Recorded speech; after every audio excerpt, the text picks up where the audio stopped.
All right, so now you're minting your music on OpenSea or Foundation. Good for you. I'm really excited, but I have to tell you, if you don't have your legal house in order, you're asking for major legal problems down the road. Hi, I'm Ian. I'm a social media lawyer and a metaverse enthusiast. And in this video, I'm going to give you 5 legal tips for creating NFT music.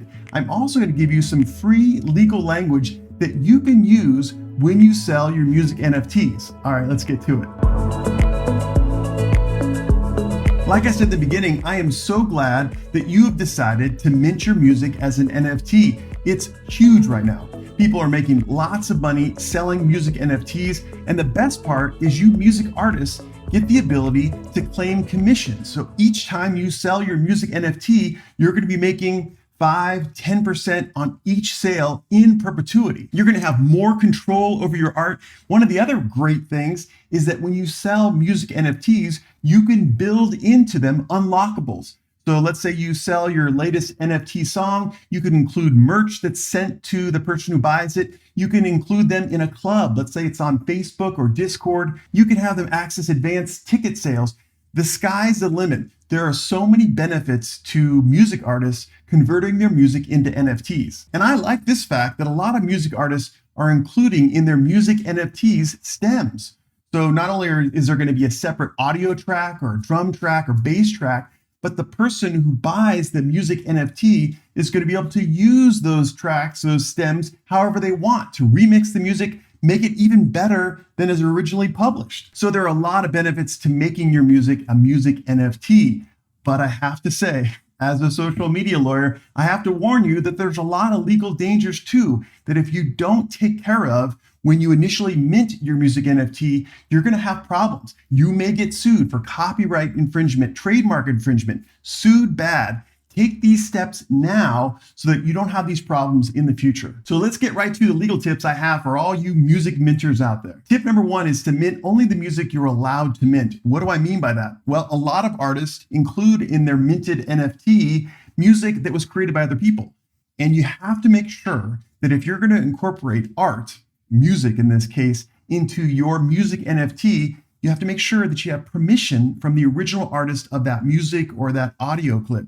If you don't, then you risk being sued for copyright infringement. And I would hate for you to be in a situation where you freshly minted a music NFT, it started to sell, you're making money on the commissions from the resales, and then all of a sudden, someone comes in and says, listen, you didn't have permission to include that portion of my music in your minted music NFT, and as a result, you owe me the profits that you made from that NFT and penalties, and you're going to be subject to being sued in a courtroom. So you have to make sure you have permission for each and every sound that you include in the music that you later mint into an NFT. Now, a lot of creators come to me and say, Ian, I don't have specific permission to include this clip in my music NFT, but I'm going to rely on the doctrine of fair use. And I tell them that's a risky proposition.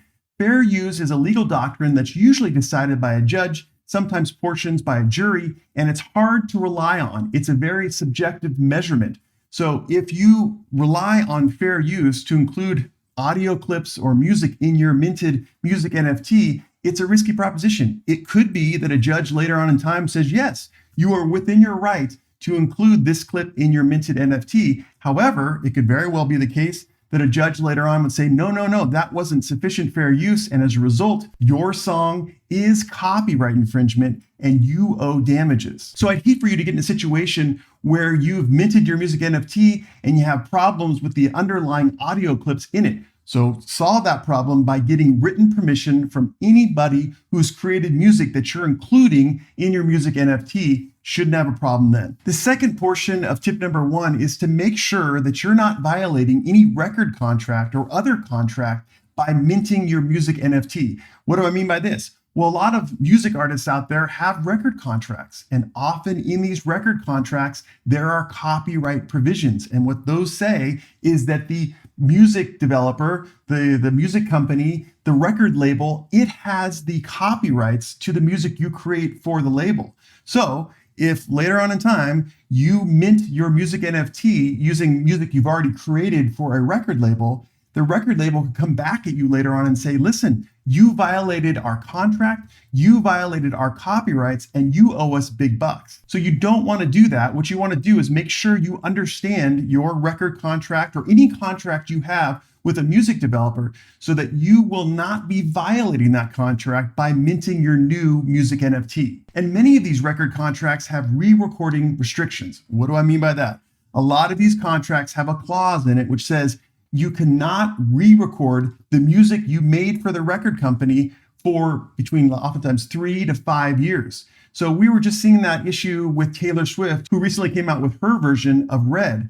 The reason she was able to do that was because the re-record restrictions expired. And so it allowed her to take her own music and re-record it for herself the way she really wanted it to happen. So what I want to make sure you do is if you do music minting, that you make sure you understand your record contract and the re-recording restrictions. You don't want to be in violation of those. Otherwise, you're in breach of your record contract and you're probably going to own the music developer a whole bunch of money. The final thing about this tip is that many of these record contracts have exploitation restrictions. What does that mean? That means that the contract says you can only distribute your music via streaming or maybe DVD or some other form, but you can't distribute it on a decentralized network. If you were to mint your music NFT in violation of these exploitation restrictions, then you risk breaching the contract there and getting sued. So make sure you understand all the terms and conditions of your contract with the music developer, with the record company. Tip number 2 for all you music NFTers is to make sure you have signed releases for your thumbnails. Now, a lot of the NFT selling platforms have the area where you can create thumbnails for your music NFTs. Matter of fact, it's probably the best way to get attention to your music. Let me show you on OpenSea. Okay, we've navigated to OpenSea. This is the opening page, and we're going to go over to Create. And then you're going to see right here, create new item. It can be an image, video, audio, or 3D model. Of course, we're talking in this video about audio. What you do is you drag the video or the image or the audio into this box and it uploads it as in this case, a music NFT.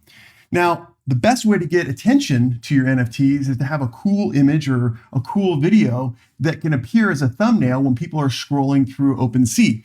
So a lot of people choose to have a video. I think that's the best thing you can do. But a lot of times in your videos, you have people. And I want to make sure you understand this. If you're going to have people appearing in your music video that advertises your music NFT, you need to make sure you have a written signed release from each and every person that actually appears in the NFT. If you don't, later on in time, you risk someone who appeared in your video and your music NFT suing you later on for a violation of right of privacy, violation of copyright, a whole bunch of different causes of action. So before you drag your file into this create new item box, let's say it's a video, make sure you have permission from the people that appear in your video or even in your still image. You have to have clean permissions before you upload your NFT. Otherwise, you risk getting sued later on for, a lot of money. Tip number 3 is to make sure that the song name you have for your NFT is not trademarked. If you create a song and the song name phrase is trademarked, you risk being sued later on in time for trademark infringement, and you could be liable for thousands, maybe more, of dollars in damages. You don't want to do that. So let me show you how to make sure that the song name you choose for your NFT is not trademarked. Let's go to the screen. All right, there's 2 ways to do a trademark search, in my opinion. The first way is to go online and hire a trademark searching company to do kind of a full service trademark search. Oftentimes, you're going to get better results because sometimes they have AI that does super searches that actually search not only your name, but similar names to find out if there truly is a conflicting trademark registration. The other way to do it, and this is quite simple too, and I do it all the time, is to do a DIY trademark search. And I want to show you how to do both. First of all, the full service trademark search, I like a trademark search company that you see right here. They call it TM Ready. They offer 2 different types of searches. There's an advanced full search and then a manual full search. The manual full search relates to actually a human doing part of the trademark search on your song name. The advanced full search is actually totally fine. It's $59 here. And what's good about it is it does a search not only of the USPTO, the US Patent and Trademark Office, but also Madrid, which is a kind of a global database for trademarks. And so for kind of a smaller fee, you can search not only American, but also Canadian. I think there's 170 different nations that are included in the Madrid search. So if you don't want to do yourself, no big deal. I would go to a trademark search company like this one, the Trademark Searching Company, and I'll include a link in the description section, and pay the $59 and they'll do a search.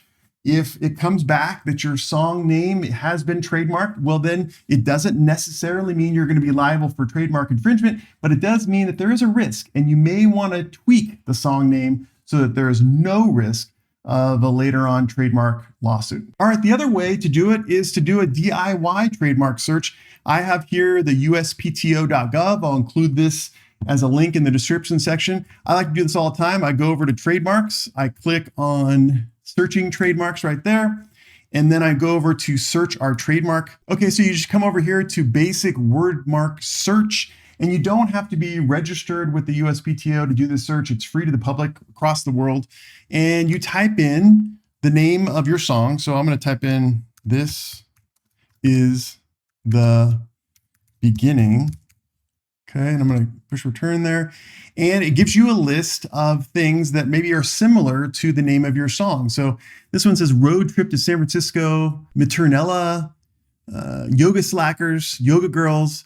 So what this shows me is that there is no trademark phrase, "This is the beginning," that is even somewhat related to my song name. And as a result, I should be safe, at least with respect to American trademarks. Let's do a search at the World Intellectual Property Organization. That's this website. It's wipo.int. And I'm going to leave a link in the description section. Also, you just go over to, actually I go down here to Trademarks, Madrid, and then you click on here. And then it will tell you right over here to search the global brand database. And you do the same thing. I'm going to type in, "This is the beginning," and see what we get. I mean, there's just so many. And it says right here, I think there's thousands. How many thousands? Yeah, 1,600,000 search results. So it does take a lot of time to do it yourself. That's why hiring a trademark searching firm may be, worth your time, $59. But I'm looking through basically what I see, nothing that's similar. And I'm going to skip ahead to a different page. Nothing is coming up that's similar. So that's a good sign that the song name, "This is the Beginning," is not something that's trademarked, and you should be in the clear. So I suggest that before you mint your music NFT, you make sure that the name of your song is not trademarked, and that way you have no risk or liability for trademark infringement in the future. Tip number 4 is to have terms and conditions in your NFT description. Now in OpenSea and Foundation, Rarible, a lot of the other platforms that you can sell NFTs on, there is a box where you can have text describing your music NFT. Now, I think it's important not only that you describe your music NFT, but you also have terms and conditions in that description so that you let the buyer know what he or she is getting, what you will be responsible for, what you won't, and really to protect yourself against future lawsuits that arise from the sale of that music NFT. Let me show you what I mean. So we're back to the OpenSea Create New Item page, and you'll see right here in this description area, the description will be included in the item's detail page underneath its image, and there's a box here where you could include typewritten description of the music NFT and what I suggest as the terms and conditions. And here's why I suggest them.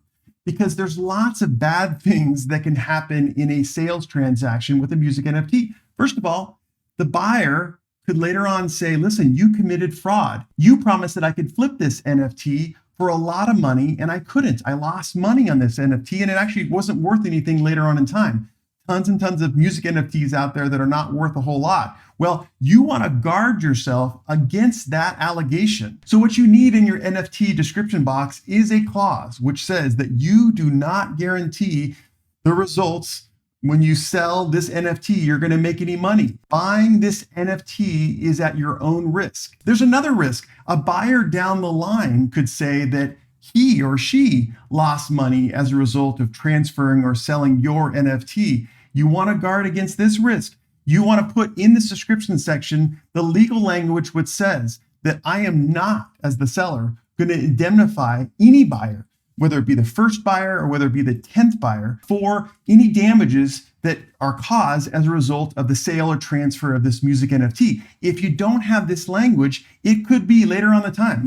You've sold your music NFT, you moved on with your life, 10 sales down the road, you could have a buyer of the resold NFT come back at you and say, listen, you warranted this to do this, or you warranted that I would get these unlocked products as a result of buying this music NFT. I didn't get it, so I'm going to sue you and you're liable for damages. You don't want that. So you need a clause that says that I am not liable for any bad stuff that happens as a result of the resale of my music NFT. Here's another one. A buyer later on down the line, after laws have been passed, could say, you seller of this music NFT, you're responsible for a portion of my capital gains tax that I have to pay as a result of making money on your music NFT. You want to make sure there's a provision in your NFT description which says, I am not liable. You're responsible for all your taxes. I don't have any liability there. Otherwise, you risk having some sort of claim later on that you're responsible for someone else's taxes. Here's the big one. This happens all the time. Let's say someone buys your music NFT and then later on in time wants to use that music commercially. They want to sell it to a person who's making a movie or a TV show or something like that. You need to make sure that there is legal language in the NFT music description which says, I'm not transferring my copyrights. This is merely ownership in the original music NFT that I've created. You have no right to use my work commercially. If you don't have that, then it's kind of agreed upon impliedly that you're giving maybe potentially your copyrights or you're giving away the right to use this NFT commercially. The other part too is if you want people to take the copyright, if you want people to use your music NFT commercially, then you want to make sure that's in the NFT description as a means to actually maybe make more money on the NFT. Most NFTs don't transfer copyrights, and this may be an added value to a buyer of your NFT. But again, it has to be explicit in the NFT music description box. Now, I want to help you here. I've custom drafted legal terms and conditions for your NFT sales, which you can get for free by clicking the link in the description box below. Tip number 5 is to have a minting agreement to protect yourself. Now, if you're a music artist, trying to figure out how to mint your music NFT, it can be time consuming and difficult. A lot of music artists choose to hire firms, minting firms, to actually do the logistics of converting their digital music into NFTs. That's totally great. However, I want you to be aware of the fact that if you don't have an agreement with your minter, you could be facing legal dangers. That could be that the minter later on says, listen, I minted your music NFT, so I have partial ownership over it. You owe me money as a result of the sales that you've made of your music NFT. Later on, the minter could say, listen, I minted it, so I have a portion or maybe all of the copyrights to that music. You don't want any of these claims, any of these problems. The only way to really make it clear is to have a minting agreement. If you want a minting agreement, follow me on Twitter and DM me. For more legal tips on social media and the metaverse and beyond, click the videos on the next screen.